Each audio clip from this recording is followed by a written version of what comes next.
Pakistan is becoming Afghanistan and Bangladesh is becoming Pakistan, another Pakistan.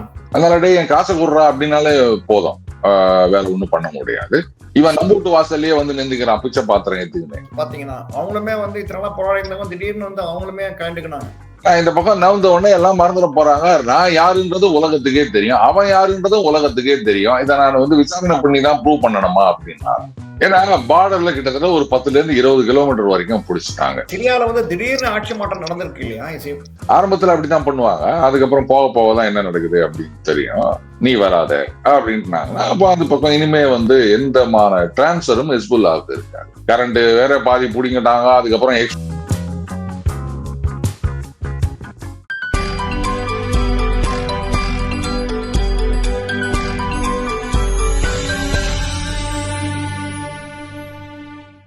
இப்போ பங்களாதேஷ்ல வந்து பாத்தீங்கன்னா August செப்டம்பர்ல மாதிரி ஆட்சி மாற்றம் நடந்தது. இப்போ நிறைய அட்டூழியம் வந்து பண்ணிட்டு இருக்காங்க.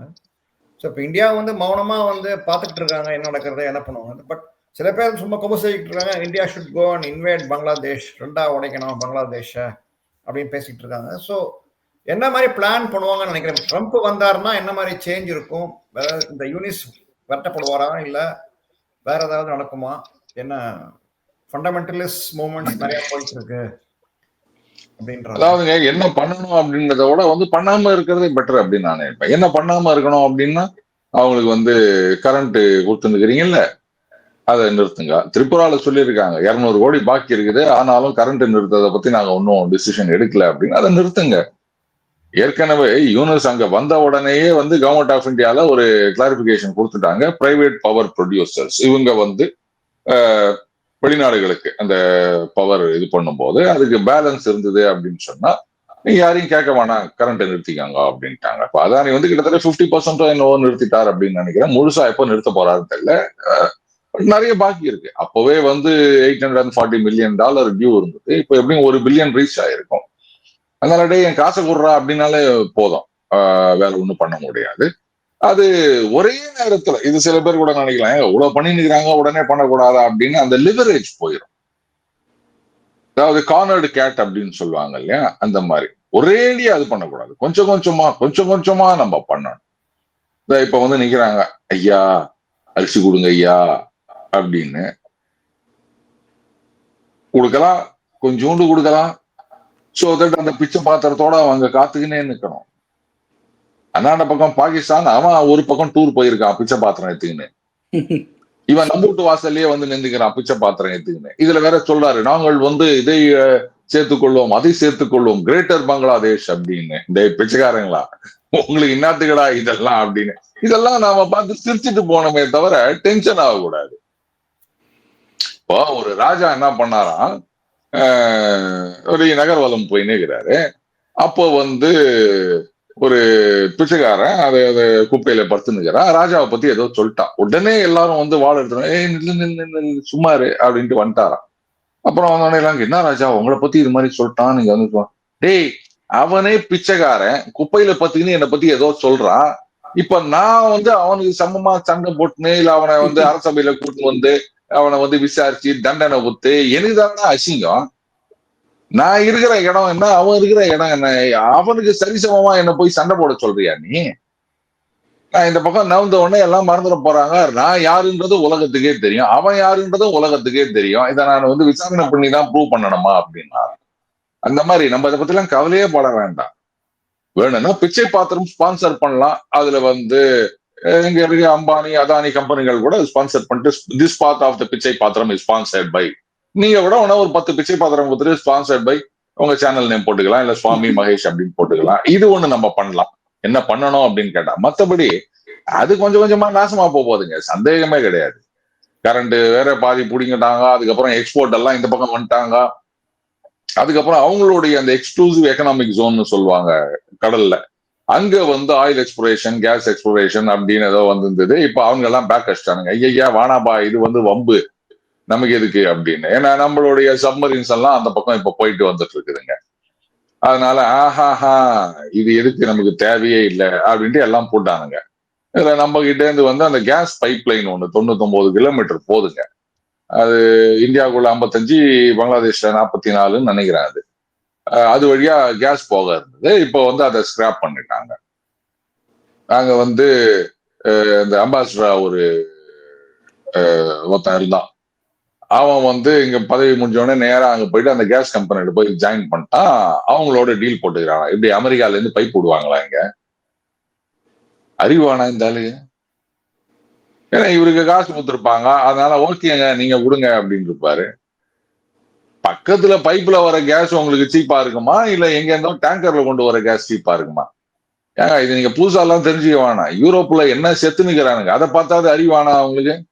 ட்ரம்ப் சொல்லிடுறாரு, நீங்க எங்க கிட்ட இருந்து நிறைய கேஸ் ஆயில் எல்லாம் வாங்குங்க அப்படின்னு. but see, whatever he says may appear like a joke, but he is very dead serious about it.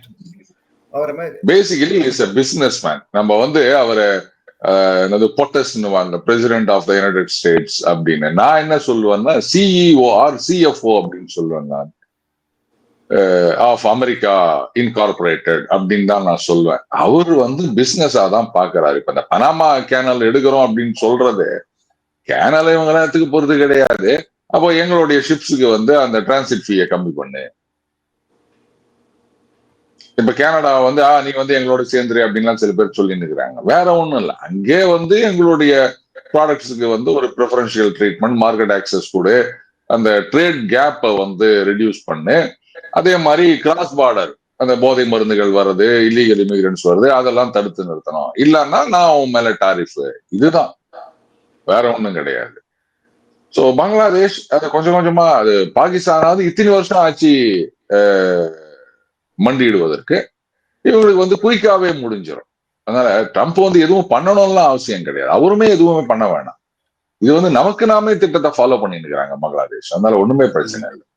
ஏன்னா பார்த்திருக்கேன் சொல்லி ஒரு சேனல்ல பார்த்தப்ப சொல்லியிருந்தாருன்னா வந்து Pakistan is becoming Afghanistan and Bangladesh is becoming Pakistan, another Pakistan அப்படின்னு. இல்ல இல்ல, பாகிஸ்தான்லாம் இல்ல, பாகிஸ்தான்லாம் இல்ல. இவங்க அதோட என்ன சொல்றது, இன்னும் மோசமா தான் போறாங்க. மோசமா இந்த சென்ஸ் ருவாண்டா, எத்தியோப்பியா அப்படின்லாம். இன்ஃபேக்ட் அவங்க எல்லாம் கூட இப்ப கொஞ்சம் கொஞ்சம் மேல வந்துட்டாங்க. இவங்கள மாதிரி எல்லாம் இல்லை அப்படின்னு வச்சுக்கோங்களேன். இவங்கள மாதிரியான ஒரு வெறித்தனமான கும்பலை நம்ம எங்கேயுமே பார்க்க முடியாது. விடுங்க, எக்ஸாம்பிளே கிடையாது. இனிமே நாளைக்கு ஒன்னா பங்களாதேஷ் ஆகிவிட்டது இந்த நாடு அப்படின்னு சொல்றதுக்கு ஒன்னா அது யூஸ் ஆகும். அது சரி. பட் இப்ப இது வேற ஒரு பார்த்தீங்கன்னா இங்க வெஸ்ட் பார்த்தீங்கன்னா இப்ப சிரியால வந்து திடீர்னு ஆட்சி மாற்றம் நடந்திருக்கு இல்லையா? பட் அதை வச்சு பார்க்கும்போது வெதர் சீக்கிரம் டீல் போட்டுருக்காங்களா அமெரிக்காவும் ரஷ்யாவும், அந்த மாதிரி ஓகே நீ இவனை கை விட்டுரு, நான் வந்து எனக்கு யூக்ரைன் வந்து எனக்கு கொடுத்துடுற மாதிரி டீல் போட்டிருப்பாங்கன்னு நினைக்கிறீங்களா? அப்படிலாம் கிடையாதுங்க. ஏன்னா சிரியாவை வந்து இவங்க யூஸ் பண்ண முடியாது. ஏன்னா மிடில் ஈஸ்ட்ல அவங்களுக்கு இருந்த லிவரேஜ் அது ரஷ்யாவுக்கு. பட் இன்னும் வந்து அவங்க பேஸை காலி பண்ணல அப்படின்னு சொல்றாங்க. சில இடங்களை வித்ரா பண்ணிருக்காங்க, பட் பேஸ் அங்கேயே தான் இருக்கு, அவங்க அதை விடமாட்டோம்னு சொல்லியிருக்காங்க அப்படின்னு கேள்விப்பட்டேன். 2 பேஸ் இருக்கு. அதான், ஒரு நேவல் பேஸும் ஒரு ஏர் பேஸும் ஒண்ணு இருக்குதுங்க. ஏன்னா அதை விட்டு கொடுத்துட்டு உக்ரைன் அப்படின்னா இவங்களை நம்ப முடியாதுங்க. ஏங்கலா மெர்க்கல் என்ன சொன்னாங்க, அந்த மின்ஸ்க் அக்ரிமெண்டா அதை போட்டதே டு பை டைம் தான், நாங்களாம் அதை இம்ப்ளிமெண்ட் பண்றதா இல்லை அப்படின்னு ஓப்பனாவே சொல்லிட்டேன். அப்படி இருக்கச்சா புட்டின் இதெல்லாம் நம்பிட்டு உக்காந்துட்டு பாரு. அந்த மாதிரி டீல் எல்லாம் கிடையாது. வேரியஸ் ஃபேக்டர்ஸ், அது இல்ல. ஏன்னா நிறைய பிளேயர்ஸ் அட் பிளே. ஏன்னா சிரியா வந்து பார்க்கும்போது திடீர்னு வந்து ஓவர் நைட்டா வந்து பண்ணி நடந்து இது பண்ணும்போது ஓகே. ஏன்னா ரஷ்யாவும் திடீர்னு விட்ரூ இல்லையா?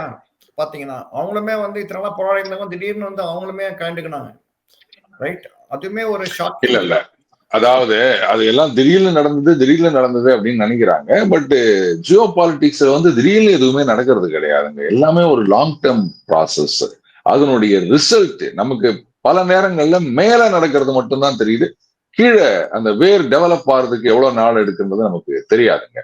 இப்போ இங்க என்னன்னு கேட்டீங்கன்னா, ஒண்ணு உக்ரைன்ல அங்க கான்சென்ட்ரேட் பண்ணியிருந்தாங்க, அதனால வந்து பெருசா சிரியாவுக்கு இது பண்ண முடியல. இது வந்து கிட்டத்தட்ட 3 வருஷம் ஆக போகுது இந்த பிப்ரவரி வந்தா. இப்ப நடந்த விஷயம் கிடையாது. ஆனால் அங்க காசால முதுகெலும்ப உடைச்சிட்டு அதுக்கப்புறம் இஸ்ரேல் என்ன பண்ணாங்க, இந்த பக்கம் லெபனான்ல ஹெஸ்புல்லாவை அடிக்க ஆரம்பிச்சாங்க. அவங்கள ஒட்டு மொத்தமா நறுக்க ஆரம்பிச்ச உடனே அவங்களும் என்ன பண்ணிட்டாங்க, ஆக்சுவலா சிரியாவுக்கு வந்து ரஷ்யா அவங்க ஏர்ஃபோர்ஸ் சப்போர்ட் கொடுத்திருந்தாங்க. அதுக்கப்புறம் இந்த ராக்கெட்ஸ், மிசைல்ஸ் அதெல்லாம் சப்ளை பண்ணியிருந்தாங்க. ஈரானும் அந்த மாதிரி வந்து சப்போர்ட் பண்ணிட்டு இருந்தது. பிளஸ் அந்த ஃபுட் சோல்ஜர்ஸ் ஹெஸ்புல்லா வந்திருந்தாங்க. இப்ப அங்க ஹெஸ்புல்லாவை வந்து அவங்க முதுகெலும்பு உடைக்க ஆரம்பிச்ச உடனே அவங்களே வந்து எப்பா இருக்கிறத வந்து நம்ம கன்சர்வ் பண்ணி வச்சுக்கணும் அப்படின்ற நிலைமைக்கு போயிட்டாங்க. அப்ப அந்த சப்போர்ட் இங்க இல்லாம போயிடுச்சு. அப்ப ஈரானை பொறுத்த வரைக்கும் என்ன, இவன் பாட்டுக்கு அங்கேருந்து எதையோ அடிச்சுன்னுக்கிறான், நாம வேற இப்ப 1000 மிசைல் விடுறோம், அவன் தீபாவளி மாதிரி போட்டு தள்ளின்னுக்கிறான், இப்ப நம்ம இங்க எல்லாத்தையும் அமுச்சு விட்டோம்னா நாளைக்கு நமக்கு ஒரு பிரச்சனைனா என்ன பண்றது அப்படின்னு அவங்க கொஞ்சம் இறுக்கி பிடிக்க ஆரம்பிச்சிட்டாங்க. சோ அந்த ஹிஸ்புல்லா அப்படின்றது வந்து என்ன சொல்றது, கேட்டலிஸ்ட் மாதிரி இதுவாயிடுச்சு. It was waiting to happen. அந்த ஹிஸ்புல்லா சப்போர்ட் இல்லை அப்படின்னும் போது ஏற்கனவே டெப்ளீட்டட் ஸ்ட்ரென்த், ரஷ்யால இருந்து வர முடியல, இதுவும் வர முடியல. இப்ப அங்க அவங்க கரெக்டா குறி வச்சு அடிக்க ஆரம்பிச்ச உடனே இப்ப அந்த சப்போர்ட் இல்லைன்னும் போது அது விழுந்துருச்சுங்க, வேற ஒண்ணும் கிடையாது. நானுமே படிச்சேன் ஆக்சுவலி. இப்ப ஸ்ரீராமியும் தேவர் பிரைப்ட் ஆக்சுவலி, சண்டை போடாம இருக்கணுங்கிறதுக்காக நீ வந்து உனக்கு இது காசு வாங்கிட்டு இது விடுறது. பிளஸ் ஹெஸ்புல்லா தான் வந்து they were fighting for against the rebels. அவங்க மதிக்கவே மாட்டாங்க நான் சிரியன் ஆர்மி, அது வேற சொல்லுவானு. சிரியன் ஆர்மிக்கு சம்பளமும் தர மாட்டாங்க, மரியாதையும் இல்லாம தான் இருந்தாங்க. தப்பிச்சு ஓடணும்னா உனக்கு வந்து ஓகே. அதுதான் சிரியால வந்து மெயினா ஒரு இறங்கினதுக்கு தோற்றத்துக்கு காரணம் அதான் சொல்றாங்க. பட் அது ஒரு நல்ல ஒரு பயங்கரமான இஸ்ரேலோட பயங்கரமான மூவ் இல்லையா? ஆனா கடைசியில வந்து I think it's going to stop with Iran நினைக்கிறேன். இல்ல ஈரானை வந்து கட்டுப்படுத்துற வரைக்கும் போகும் நினைக்கிறேன் இந்த வார் இல்லையா சிரியன். ஏன்னா பார்டர்ல கிட்டத்தட்ட ஒரு 10 to 20 கிலோமீட்டர் வரைக்கும் பிடிச்சிட்டாங்க சிரியாவுடைய வெஸ்டர்ன் பார்டர்ல. இஸ்ரேல் வந்து அந்த மவுண்ட் ஹெர்மான் இதெல்லாம் வேற வந்து ஆக்குபை பண்ணிட்டாங்க. அவங்க அவங்களுடைய ட்ரூப்ஸ் அதுக்கப்புறம் ரேடார் சிஸ்டம்ஸ் அதெல்லாம் கொண்டு வந்து எஸ்டாப்ளிஷ் பண்ண போறாங்க. So it's a check on Iran. இன்னும் க்ளோஸா உட்காந்து வாட்ச் பண்ணலாம் இல்லையா? அடுத்தது இதுல முக்கியமான பிளஸ் இஸ்ரேலுக்கு என்ன அப்படின்னு கேட்டீங்கன்னா, இனிமே அந்த லெபனான்ல இருக்க ஹெஸ்புல்லாக்கு சிரியால இருந்து வழியா தானே போயிட்டு இருந்தது. இப்ப ஒண்ணும் நடக்காது. அப்ப இனிமே அவங்க வந்து நிதானமா டொக்கு டொக்கு டொக்கு டொக்குன்னு குருவி சொல்ற மாதிரி சுட்டு தள்ளலாம். அது ஒரு பெரிய அட்வான்டேஜ். சிரியால நீங்க ஆட்சி மாற்றம் நடந்தாலும் அந்த ஆட்சி எத்தனை நாளைக்கு வந்து இஸ்ரேலுக்கு சாதகமாக இருக்கும் அப்படின்னு சொல்ல முடியாது. அதனாலதான் அவங்க இப்பவே வந்து துண்டு விரிச்சு வச்சுட்டாங்க, இதெல்லாம் எங்க இடம், நீ வராத அப்படின்ட்டாங்கன்னா அப்ப அந்த பக்கம் இனிமே வந்து எந்தமான டிரான்ஸ்ஃபரும் ஹெஸ்புல்லாவுக்கு இருக்காது. இருக்கிறதெல்லாம் போயிடுச்சுன்னா அப்புறம் அவங்க என்ன பண்ணுவாங்க? பட் அதுவே இப்ப ஐசிஸ்மே கிட்டத்தட்ட அந்த whoever has taken over Syria அவங்களுமே ஐசிஸ் தான் சொல்றாங்க இல்ல? ஐசிஸோட இன்னொரு அவதாரம் தான் சொல்றாங்க. இல்ல அது வந்து ஃபார்மர் ஐசிஸ். அப்படி அவர் ஐசிஸ்ல இருந்தாரு, அதுக்கப்புறம் ஏக்யூஐ அல் கைதா ஈராக் அங்க இருந்தாரு, அதுக்கப்புறமா பேரை மாத்தி இங்க வந்துட்டாரு. நம்ம மதிமுக மாதிரி தனி கட்சிகள் வருது இல்லையா, அந்த மாதிரி அவர் வந்து தனியா வந்துட்டாரு அவரு. பட் இப்ப பாத்தீங்கன்னா இன்னொரு நியூஸ் படிச்சேன், சிரியால வந்து கிறிஸ்துமஸ்க்கு ஹாலிடே விட்டுருக்காங்களாம். ஆரம்பத்துல அப்படித்தான் பண்ணுவாங்க, அதுக்கப்புறம் போக போகதான் என்ன நடக்குது அப்படின்னு தெரியும். இந்த புதுசா வந்த மருமகள் வந்து வீட்டு வேலையெல்லாம் நானே செய்யறேன் அப்படின்னு சொல்லுவாங்க அப்படின்வாங்கல்ல, அந்த மாதிரிதான் நம்ம பார்க்கணும். Thanks for your time sir. ரொம்ப நன்றி. Right Swami. Thank you Mahesh. Thank you sir. Thanks. Have a wonderful day sir. Bye.